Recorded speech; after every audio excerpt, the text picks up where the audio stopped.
Hello, I'm Buttons Padine for UK Sailmakers, and welcome to another episode of Lessons Learned.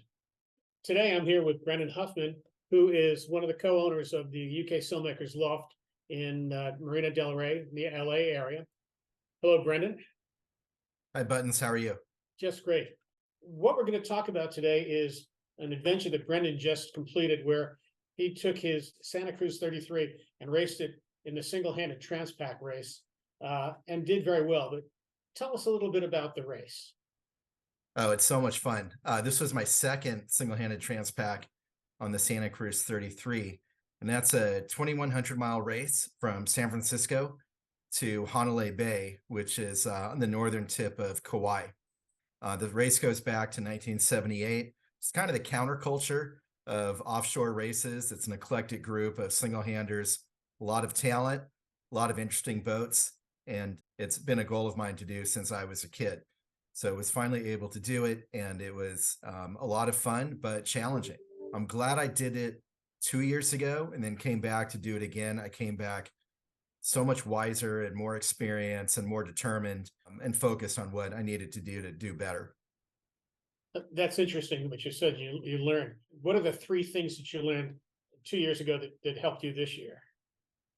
I was more aggressive in lighter air and more cautious in heavier air. The last race 2 years ago was fairly slow. It took me 15 and a half days. Didn't get really windy until the last third of the race. I kept my Spinnaker up in over 30 knots of breeze, and while the boat was able to handle it, and it was a blast. When I was taking it down, I rounded up. Water came in through an open port light, shorted out a lot of my electronics, including my primary autopilot.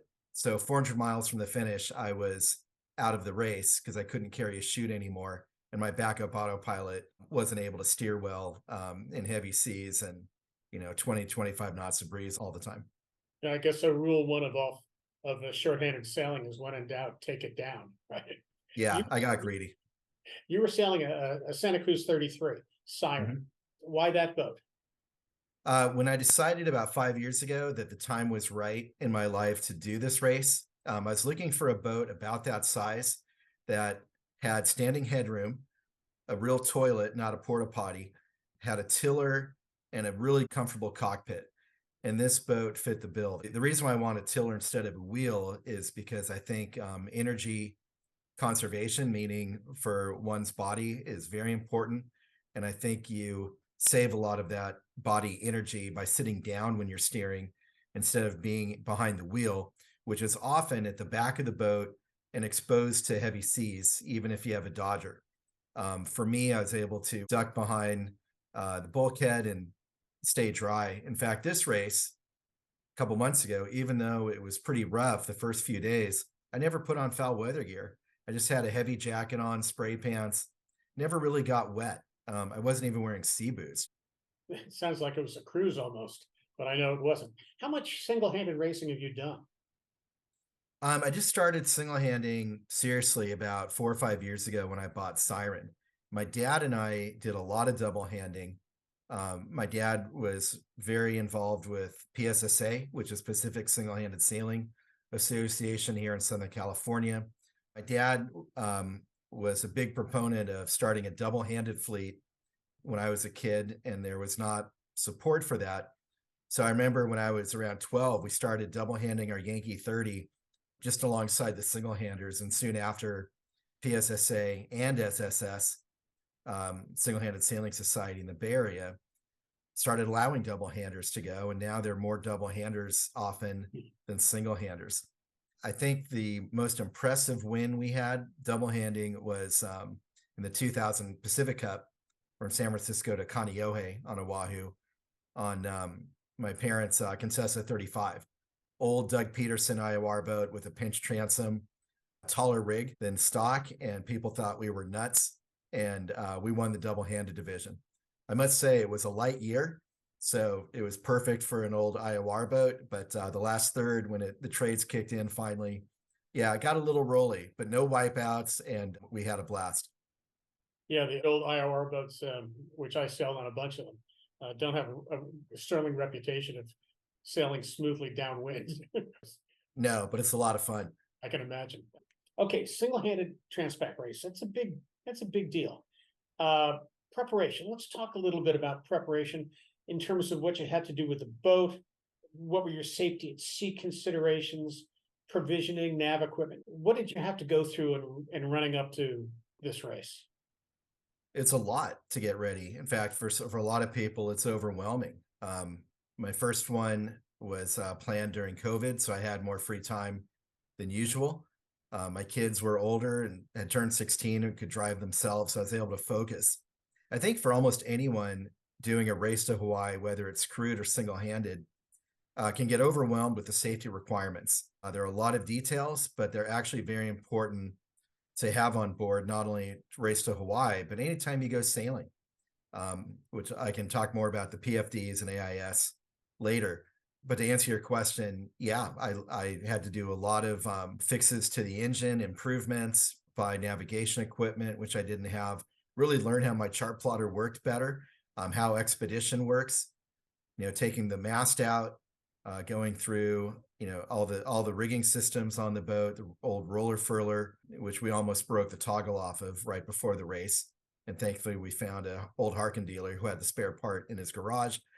Just little things like that. But I did a lot of practicing and really challenged myself to learn how things on a boat work. I had tutorials from friends about how my diesel engine worked, what I'd have to do if I had to bleed the engine, if I ran out of fuel, how to hotwire the boat if the ignition switch went out.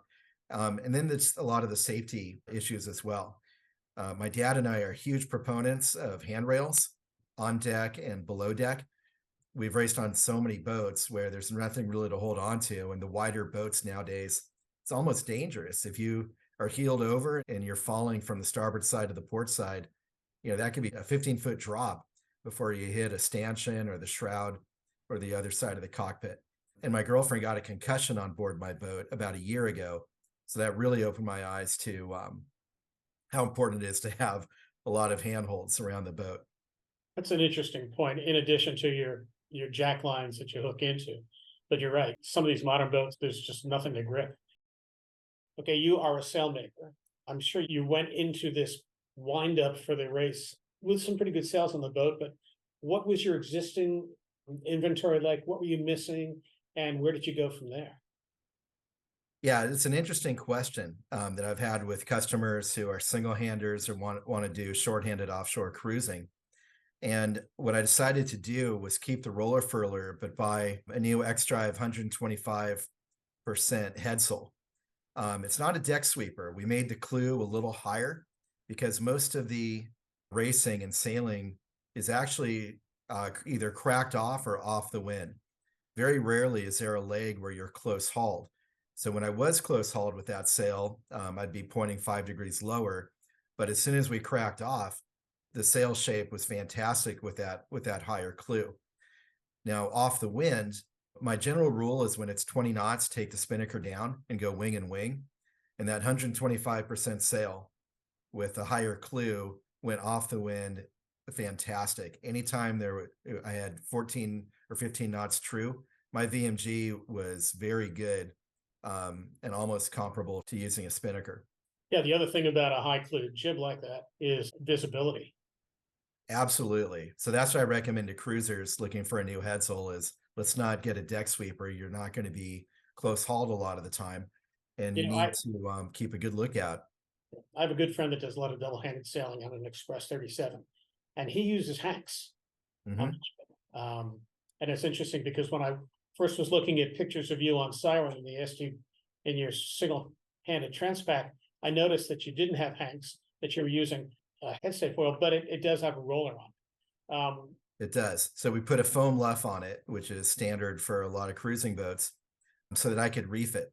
So when I started both single-handed Transpacs, it's pretty windy in San Francisco Bay. So I reefed my main, I furled the headsail a bit until I got the right balance I wanted. And yeah, 15 miles later, was able to unfurl it and start heading towards Hawaii. However, in the second race this year, it got windy once we got past the Farallon Islands. So it was blowing 25 to 30 off and on for a couple days. So I was reefing the Genoa sometimes and then unfurling it all the way, when the wind speed was down under 15. But it's really, really nice not have to go on the foredeck and change sails. If I were on a smaller boat, like an Express 27 or Olsen 30, I probably would favor Hanks. But on a boat like this, one of the goals to stay on board is stay in the cockpit as much as you can. Yeah, an important safety tip. So what did your sail inventory include? This year it was very simple. I carried the X-Drive mainsail, which had 3 reefs. I used 2 reefs this time. The 125% headsail, which stayed on the foil the whole time. I made 125% reacher out of Code Zero material. And then we put a dynamic cable in it, bought a Selden furler for that. And the goal was to be able to wing out both sails when I was asleep for more sail area and boat speed. And in the end, I ended up taking it off the furler in the middle of the race because I just didn't need to do that. We hadn't really tested that system out before the race. However, that reacher with the Code Zero material makes a fabulous light air headsail. So there were a couple races I did before Singlehanded Transpac up in the bay where the wind fell below 5 knots and my competitors all had these stiff sails up for San Francisco Bay. And I was able to pull up this light air sail and just start zipping by boats that are much faster than me usually. And I set the autopilot to a course, not by the wind angle. I did so much research and talked to so many people and read their articles about this. My concern was if I had the autopilot set to a wind angle and the wind took a big shift, I could be heading towards Alaska for an hour or two and not even know it. So instead, I want to know if there's a wind shift because I could feel it down below, even in my sleep, and then I could jump on deck, make adjustments either to the autopilot or the sail trim, and really shoot for the VMG that I was going for. Okay, so you had a 125 roller furling with a foam luff. You had the 125 reacher. Essentially, it's like a Code Zero, right? A little smaller, yeah, more like a code. Your mainsail, Spinnakers. Yeah, I had some new and old Spinnakers, but I ended up only using one Spinnaker this entire race, an A2, built by UK. The boat speed was so good with it, and it's so much easier to steer with an asymmetrical Spinnaker and trim to it as well. That's the only Spinnaker I used this race. 2 years ago, I made several Spinnaker changes, which was exhausting, especially when you're packing a Spinnaker and it's so humid down below your boat.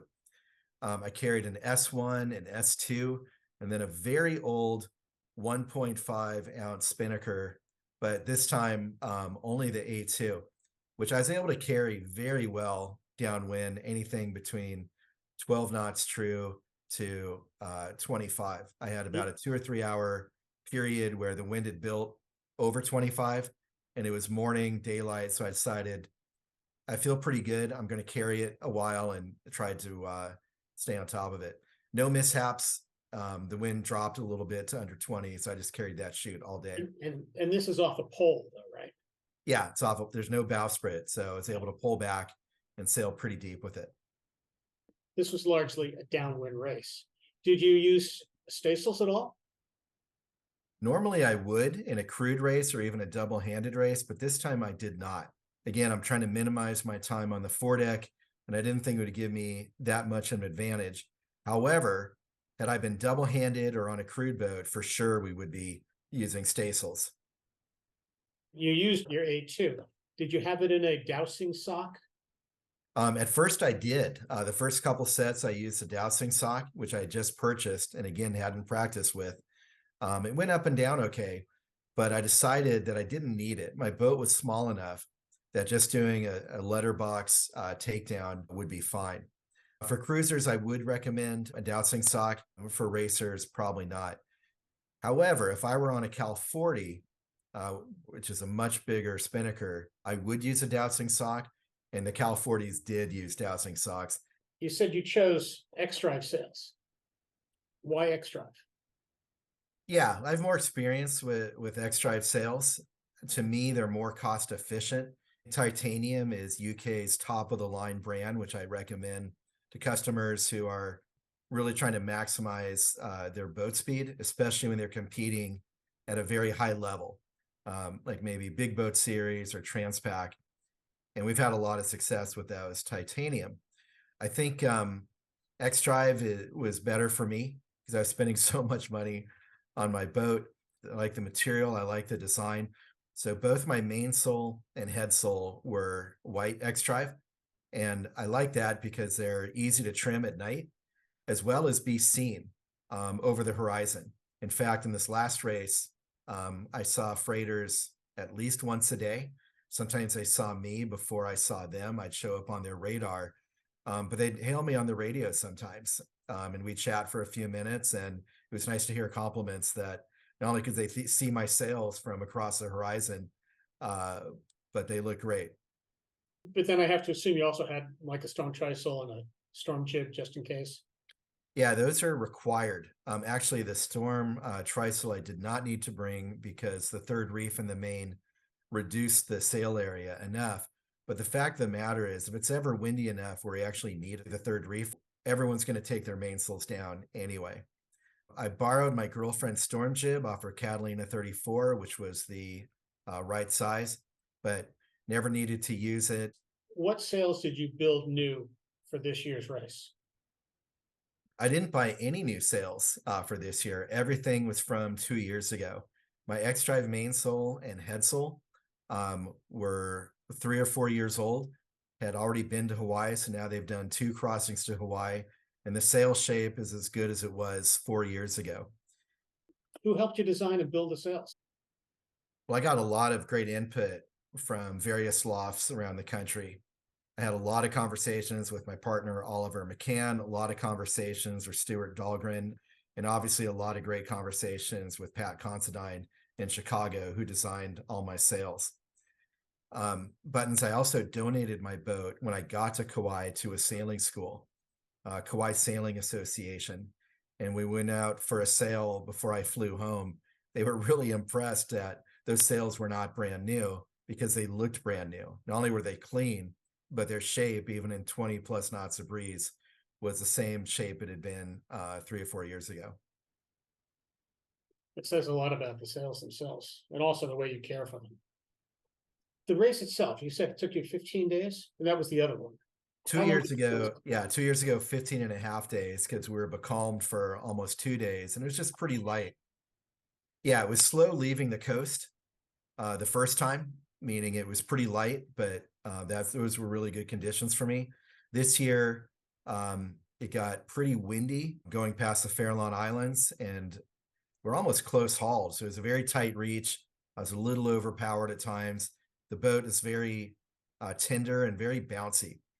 In 1977, this boat was called a ULDB. Nowadays, it's heavier than a lot of 33-foot boats, so it's not really in the ULDB category anymore. And your results were what? Well, this year, I won my class and was 5th overall. Last time, I did not do well, partially because my autopilot got shorted out. And I had 2 Cal 40s in my class that are very competitive in any race to Hawaii. In fact, the Cal 40s this year finished 1st and 2nd overall. And this was a race where you wanted a lot of waterline, which they had. And the Cal 40s are so smooth. They carry their Spinnakers 24/7 usually, even when they're asleep, because the boats are just so stable off the wind. My boat is not. So when I did experiment with going down below with the autopilot on and the Spinnaker, I got a wrap around my headstay, which thankfully I was able to get out. But it was 20 minutes on the bow. I'm thinking that I just blown it again. Now your boat's a resident and part of the Kauai Sailing Association. What's next for Brendan? Well, my dad and I have a Catalina 42 here in San Pedro. So I've been going to Catalina a lot and enjoying being on a boat that is much more stable, is a lot more accommodating, and I can take showers at the end of the day. I'll be looking for another race boat, but I'm also, not only crewing for customers, but doing big boat series on a Santa Cruz 52. We built X-Drive sails for, so that'll be fun, getting ready for Puerto Vallarta race next year and deciding whether to accept an invitation to sail to Tahiti next summer or do Pacific Cup. Kind of torn. If I'd race to Hawaii, that'll be my 10th race to Hawaii, which is a nice milestone. But I've done several in recent years, and I'm ready for slightly different challenge. What are the three things that you would suggest to somebody who's new, in this case, to single-handed offshore racing? Yeah, it's such a fun conversation for me to have with customers and friends considering doing shorthanded offshore sailing. And I think the first important thing is to be very honest, do an honest assessment of yourself. What are you physically able to do? What are your shortcomings as a sailor? What do you need to improve on, and what you can do to learn? Secondly, I encourage people to buy a boat that they can manage. A lot of friends have purchased larger boats, especially in older age, and they can't take them out without friends to help them furl sails, fold sails, even going into the dock. The larger the sail, the more strength you need to pull the sails up and sheet them in. So I think having a boat that's manageable is important too, in the 30 to 35 foot range. And third, keep practicing. Just have fun with it. Go sailing and keep being honest with yourself and how you can improve, but what you can do to make your boat easier to sail as well as safer to sail. Well, Brendan Huffman, thanks for sharing your sea stories and a lot of what you've learned over the years doing this single-handed sailing. And to our listeners and viewers, thank you for joining us on Lessons Learned. Thank you, Brendan. Thank you, Buttons.